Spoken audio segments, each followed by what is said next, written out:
मोक्ष संन्यास योग। श्लोक 1। अर्जुन ने कहा, हे महाबाहु, मैं संन्यास और त्याग की प्रकृति के संबंध में जानना चाहता हूँ। हे केशिनिषूदन, हे ऋषिकेश, मैं दोनों के बीच का भेद जानने का भी इच्छुक हूँ।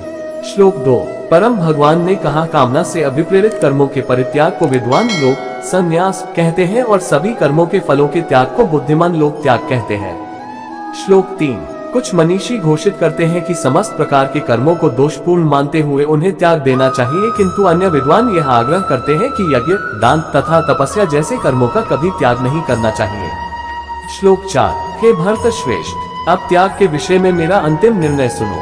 हे मनुष्यों में सिंह, त्याग के लिए 3 प्रकार की श्रेणियों का वर्णन किया गया है।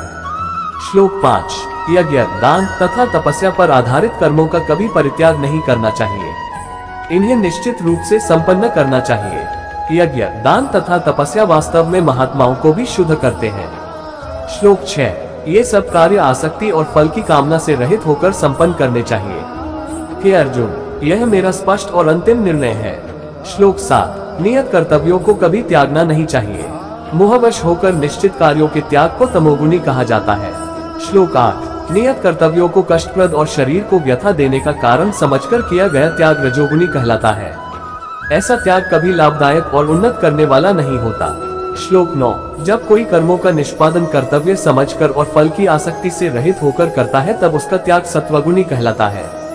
श्लोक 10। वे जो न तो अप्रिय कर्म को टालते हैं और न ही कर्म को प्रिय जानकर उसमें लिप्त होते हैं, ऐसे मनुष्य वास्तव में त्यागी होते हैं। वे सात्विक गुणों से संपन्न होते हैं और कर्म की प्रकृति के संबंध में उनमें कोई संशय नहीं होता।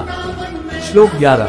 देहधारी जीवों के लिए पूर्ण रूप से कर्मों का परित्याग करना असंभव है, लेकिन जो कर्म फलों का परित्याग करते हैं वे वास्तव में त्यागी कहलाते हैं। श्लोक 12। जो निजी पारितोषिक के प्रति आसक्त होते हैं, उन्हें मृत्यु के पश्चात भी सुखद, दुखद और मिश्रित 3 प्रकार के कर्मफल प्राप्त होते हैं, लेकिन जो अपने कर्मफलों का त्याग करते हैं उन्हें न तो इस लोक में और न ही मरणोपरांत ऐसे कर्मफल भोगने पड़ते हैं। श्लोक 13। हे अर्जुन, अब मुझसे सांख्य दर्शन के सिद्धांत में उल्लिखित समस्त कर्मों को संपूर्ण करने हेतु 5 कारकों को समझो, जो ये बोध कराते हैं कि कर्मों की प्रतिक्रियाओं को कैसे रोका जाए। श्लोक 14। शरीर, कर्ता, विभिन्न इंद्रियां, अनेक प्रकार की चेष्टाएं और विधि का विधान अर्थात भगवान, ये 5 कर्म के कारक हैं। श्लोक 15-16। शरीर, मन या वाणी से जो भी कार्य संपन्न किया जाता है, भले ही वह उचित हो या अनुचित, उसके ये 5 सहायक कारक हैं। वे जो इसे नहीं समझते और केवल आत्मा को ही कर्ता मानते हैं, अपनी दूषित बुद्धि के कारण वे वस्तुओं को उनके वास्तविक रूप में नहीं देख सकते। श्लोक 17। जो कर्तापन के अहंकार से मुक्त होते हैं और जिनकी बुद्धि मोहग्रस्त नहीं है, यद्यपि वे जीवों को मारते हैं, तथापि वे न तो जीवों को मारते हैं और न कर्मों के बंधन में पड़ते हैं। श्लोक 18। ज्ञान, ज्ञान का विषय और ज्ञाता, ये कर्म को प्रेरित करने वाले 3 कारक हैं। कर्म के उपादान, स्वयं कर्म और कर्ता, ये कर्म के 3 घटक हैं। श्लोक 19। सांख्य दर्शन में ज्ञान, कर्म और कर्ता की 3 श्रेणियों का उल्लेख किया गया है और तदनुसार प्रकृति के 3 गुणों के अनुसार इनमें भेद का वर्णन भी किया गया है। इन्हें सुनो और मैं तुम्हें इनका भेद बताता हूँ। श्लोक 20। जिस ज्ञान द्वारा कोई नाना प्रकार के सभी जीवों में एक अविभाजित अविनाशी सत्य को देखता है, उसे सत्वगुण प्रकृति ज्ञान कहते हैं। श्लोक 21। जिस ज्ञान द्वारा कोई मनुष्य भिन्न भिन्न शरीरों में अनेक जीवित प्राणियों को पृथक पृथक और असंबद्ध रूप में देखता है, उसे राजसी माना जाता है। श्लोक 22। वह ज्ञान जिसमें कोई मनुष्य ऐसी विखंडित अवधारणा में तल्लीन होता है जैसे कि वह संपूर्ण के सदृश हो और जो न तो किसी कारण और न ही सत्य पर आधारित है, उसे तामसिक ज्ञान कहते हैं। श्लोक 23। जो कर्म शास्त्रों के अनुमोदन के अनुसार है, राग और द्वेष की भावना से रहित और फल की कामना के बिना संपन्न किया जाता है, वह सत्वगुण प्रकृति का होता है। श्लोक 24। जो कार्य स्वार्थ की पूर्ति से प्रेरित होकर मिथ्या, अभिमान और तनावग्रस्त होकर किए जाते हैं, वे रजोगुणी प्रकृति के होते हैं। श्लोक 25। जो कार्य मोहवश होकर और अपनी क्षमता का आंकलन, परिणामों, हानि और दूसरों की क्षति पर विचार किए बिना आरंभ किए जाते हैं, वे तमोगुणी कहलाते हैं। श्लोक 26। वह जो अहंकार और मोह से मुक्त होता है, उत्साह और दृढ़ निश्चय से युक्त होता है, ऐसे कर्ता को सत्वगुणी कहा जाता है। श्लोक 27। जब कोई कर्ता कर्म फल की लालसा, लोभ, हिंसक प्रवृत्ति, अशुद्धता, हर्ष एवं शोक से प्रेरित होकर कार्य करता है, उसे रजोगुणी कहा जाता है। श्लोक 28। जो कर्ता अनुशासनहीन, अशिष्ट, हठी, कपटी, आलसी तथा निराश होता है और टालमटोल करता है, वह तमोगुणी कहलाता है। श्लोक 29। हे अर्जुन, अब मैं प्रकृति के तीनों गुणों के अनुसार तुम्हें विभिन्न प्रकार की बुद्धि तथा वृत्ति के विषय में विस्तार से बता रहा हूँ, तुम उसे सुनो। श्लोक 30। हे पृथापुत्र, वह बुद्धि सत्वगुणी है जिसके द्वारा ये जाना जाता है कि क्या उचित है और क्या अनुचित है, क्या कर्तव्य है और क्या अकरणीय है, किससे भयभीत होना चाहिए और किससे भयभीत नहीं होना चाहिए, और क्या बंधन में डालने वाला है और क्या मुक्ति देने वाला है। श्लोक 31। हे पार्थ, ऐसी बुद्धि राजसिक कहलाती है जो धर्म और अधर्म तथा उचित और अनुचित आचरण के बीच भेद करने में भ्रमित रहती है। श्लोक 32। जो बुद्धि अंधकार से आच्छादित रहती है, अधर्म में धर्म, असत्य में सत्य की कल्पना करती है, वह तामसिक प्रकृति की होती है। श्लोक 33। जो धृति योग से विकसित होगी और जो मान, प्राण शक्ति और इंद्रियों की क्रियाओं को स्थिर रखती है, उसे सात्विक धृति संकल्प कहते हैं। श्लोक 34। वह धृति जिसके द्वारा कोई मनुष्य आसक्ति और कर्म फल की इच्छा से कर्तव्य पालन करता है, सुख और धन प्राप्ति में लिप्त रहता है, वह राजसी धृति कहलाती है। श्लोक 35। दर्बधिपूर्ण संकल्प जिसमें कोई स्वप्न देखने, भय, दुख, मोह, निराशा और कपट का त्याग नहीं करता, उसे तमोगुणी धृति कहा जाता है। श्लोक 36। हे अर्जुन, अब तुम मुझसे 3 प्रकार के सुखों के संबंध में सुनो जिनसे देहधारी आत्मा आनंद प्राप्त करती है और सभी दुखों के अंत तक भी पहुंच सकती है। श्लोक 37। जो आरंभ में विष के समान लगता है लेकिन अंत में जिसका स्वाद अमृत के समान हो जाता है, उसे सात्विक सुख कहते हैं। ये शुद्ध बुद्धि से उत्पन्न होता है जो आत्म ज्ञान में स्थित होती है। श्लोक 38। उस सुख को रजोगुणी कहा जाता है जब यह इंद्रियों द्वारा उसके विषयों के संपर्क से उत्पन्न होता है। ऐसा सुख आरंभ में अमृत के सदृश लगता है और अंततः विष जैसा हो जाता है। श्लोक 39। जो सुख आदि से अंत तक आत्मा की प्रकृति को आच्छादित करता है और जो निद्रा, आलस्य और असावधानी से उत्पन्न होता है, वह तामसिक सुख कहलाता है। श्लोक 40। इस भौतिक क्षेत्र में पृथ्वी और स्वर्ग के उच्च लोकों में रहने वाला कोई भी जीव प्रकृति के इन 3 गुणों के प्रभाव से मुक्त नहीं होता। श्लोक 41। हे शत्रुहंता, ब्राह्मणों, क्षत्रियों, वैश्यों और शूद्रों के कर्तव्यों को इनके गुणों के अनुसार तथा प्रकृति के 3 गुणों के अनुरूप वितरित किया गया है, न कि इनके जन्म के अनुसार। श्लोक 42। शांति, संयम, तपस्या, शुद्धता, धैर्य, सत्यनिष्ठा, ज्ञान, विवेक तथा परलोक में विश्वास, ये सब ब्राह्मणों के कार्य के स्वाभाविक गुण हैं। श्लोक 43। शूरवीरता, शक्ति, धैर्य, रण कौशल, युद्ध से पलायन न करने का संकल्प, दान देने में उदारता, नेतृत्व क्षमता, ये सब क्षत्रियों के कार्य के स्वाभाविक गुण हैं। श्लोक 44। कृषि, गोपालन और दुग्ध उत्पादन तथा व्यापार, वैश्य गुणों से संपन्न लोगों के स्वाभाविक कार्य हैं। शुद्रता के गुण से युक्त लोगों के श्रम और सेवा स्वाभाविक कर्म है। श्लोक 45। अपने जन्मजात गुणों से उत्पन्न अपने कर्तव्यों का पालन करने से मनुष्य पूर्णता प्राप्त कर सकता है। अब मुझसे सुनो कि कोई निर्धारित कर्तव्यों का पालन करते हुए कैसे पूर्णता प्राप्त करता है। श्लोक 46।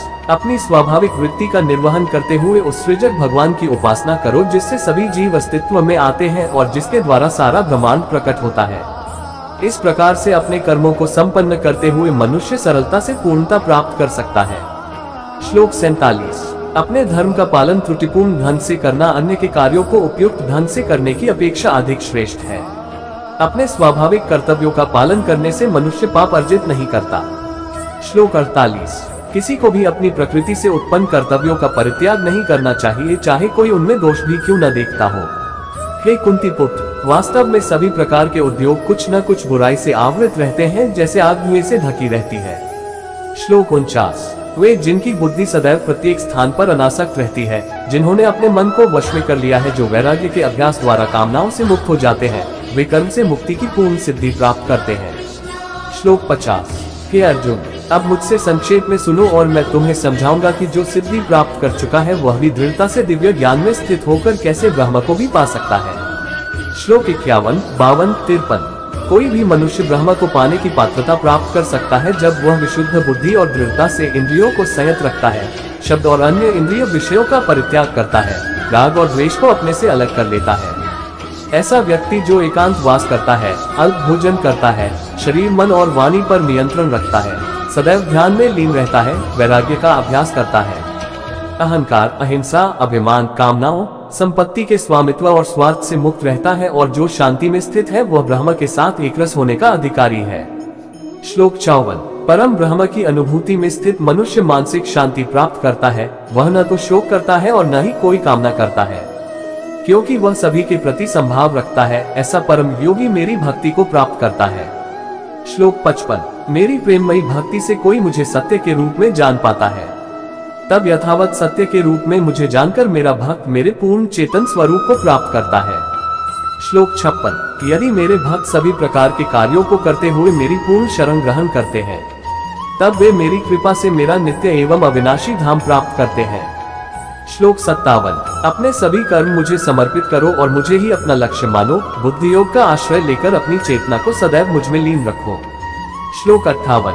यदि तुम सदैव मेरा स्मरण करते हो, तब मेरी कृपा से तुम सभी कठिनाइयों और बाधाओं को पार कर पाओगे। यदि तुम अभिमान के कारण मेरे उपदेश को नहीं सुनोगे, तब तुम्हारा विनाश हो जाएगा। श्लोक 59। यदि तुम अहंकार से प्रेरित होकर सोचते हो कि मैं युद्ध नहीं लड़ूंगा, तुम्हारा निर्णय निरर्थक हो जाएगा।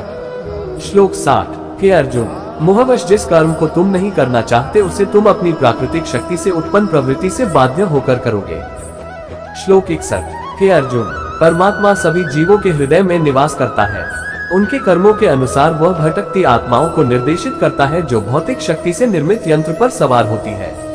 श्लोक 62। हे भारत, अपने पूर्ण अस्तित्व के साथ पूर्ण रूप से केवल उसकी शरण ग्रहण करो। उसकी कृपा से तुम पूर्ण शांति और उसके नित्य धाम को प्राप्त करोगे। श्लोक 63। इस प्रकार से मैंने तुम्हें ये ज्ञान समझाया जो सभी गुह्य से गुह्यतर है। इस पर गहनता के साथ विचार करो और फिर तुम जो चाहो वैसा करो। श्लोक 64। पुनः मेरा परम उपदेश सुनो, जो सबसे श्रेष्ठ गुह्य ज्ञान है। मैं इसे तुम्हारे लाभ के लिए प्रकट कर रहा हूँ, क्योंकि तुम मेरे प्रिय मित्र हो।